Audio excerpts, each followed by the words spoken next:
सूर्य तळपायला लागल्याने राज्यात उन्हाचा ताप वाढू लागलाय।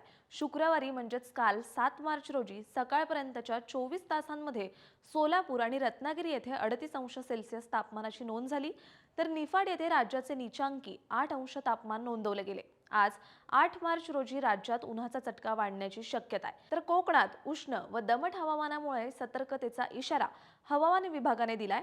शुक्रवारी काल 7 मार्च रोजी सकाळपर्यंतच्या 24 तासात रत्नागिरी आणि सोलापूर पाठोपाठ जेऊर, सांगली, सातारा आणि वाशिम येथे कमाल तापमान 37 अंशाच्या पुढे होते।